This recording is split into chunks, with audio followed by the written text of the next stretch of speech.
And our two historical London Lives characters for today are Captain James Cook and his wife Elizabeth Cook, maiden name of Batts.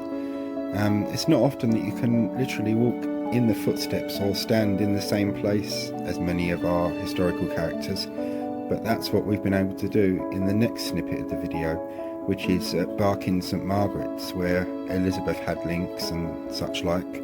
So join me for that part of the video from Barking St Margaret's, where we can literally see some little snippets of the past and walk in their footsteps. So join me now. Another little short and an interesting piece of Barking St Margaret's history.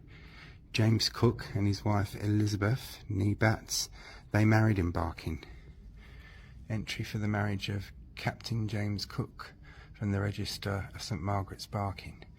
James Cook of the parish of St Paul,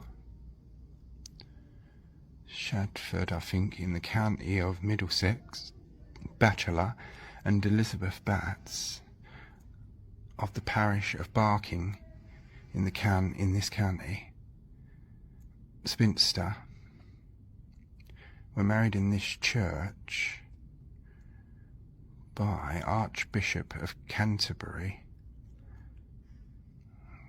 Licence this day of December 1762.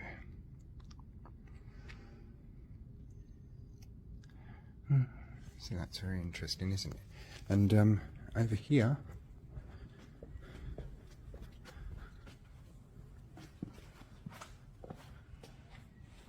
is the man himself, Captain James Cook. There we are.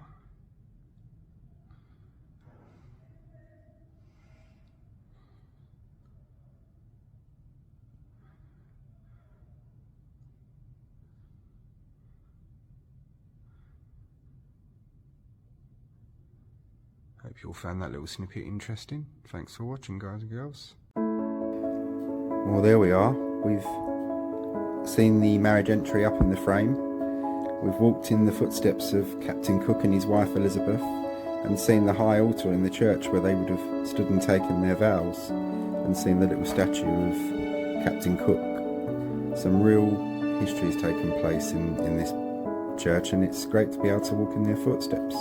What you're looking at here is the original entry from the book, the original book. And massive thanks to Carol from Barking St Margaret's for helping me with this one. So you're looking at the original marriage entry, and in my video I got it wrong, slightly wrong. It is St Paul's Shadwell, so in the county of Middlesex. So that's where he was at the time, and that leads us on to our next historical location. There isn't much history there now, but what we're going to see links us back to the past and back into Captain Cook and his wife. So join me for that part of the video along the highway, which was once called Ratcliffe Highway. So join me there. And here we are along the highway, once known as Ratcliffe Highway, now known as the highway. And this little plaque: Captain James Cook, the ablest and most renowned navigator this or any country hath produced, lived in a house a few yards from this spot, 126 Upper Shadwell, from 1763 to 1765. Now nothing of his time remains, really, none of it. This is the building that the plaque is on, so his house would have been somewhere around this way. I'm looking down the highway and up that way, and Upper Shadwell, which was his address. The reason in St Margaret's parish register it's marked as his parish as St Paul's Shadwell is because the spire, which we can see is St Paul's Shadwell's church, that would have been his parish church when he lived in this area. A lot of navigators and sea captains and people like that lived in this area. So, as I say, not much at all left from Captain Cook's day. And the world that we're looking at now is very, very different to what we're going to see in the next clip, which was a little of what they might recognise and would recognise. So join me for the next part of the video. Join me for the next part of the video. Take care all, see you all there. And here we see Ratcliffe Highway, very much as Captain Cook and Elizabeth Cook would have recognised it, with its wooden framed timber buildings. This photo is Victorian era, circa 1870s. So it wouldn't have been so very different from how they would have recognised it. Unfortunately, as we saw in the little bit of the video just now, the house no longer remains, and very little of the original highway remains.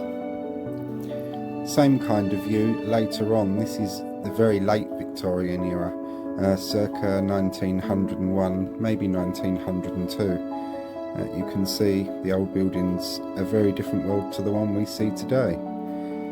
From here, in their home where they lived here, they moved on to the house you see here, which was number 92 Mile End Road, a house which no longer exists. Now in Captain Cook's day and his wife Elizabeth's day, it wouldn't have of course been a shop. It would have been the house of a gentleman and his wife, and would have been much nicer and more affluent than we see it in this 1940s photograph. A lot of the old gentlemen's houses that started off as gentlemen's houses in London and what became East London and the East End started off very nice and fancy, and then through the Victorian era and the early Edwardian era and the Depression and things like that, they became more and more run down. Some were turned into shops and lodging houses or pubs and flop houses and things like that. But this is a 1940s photograph, and early as it is, you can see even back then that there was a blue plaque on the house to mark that Captain Cook had lived there. As I say, come the 1960s, the building no longer existed.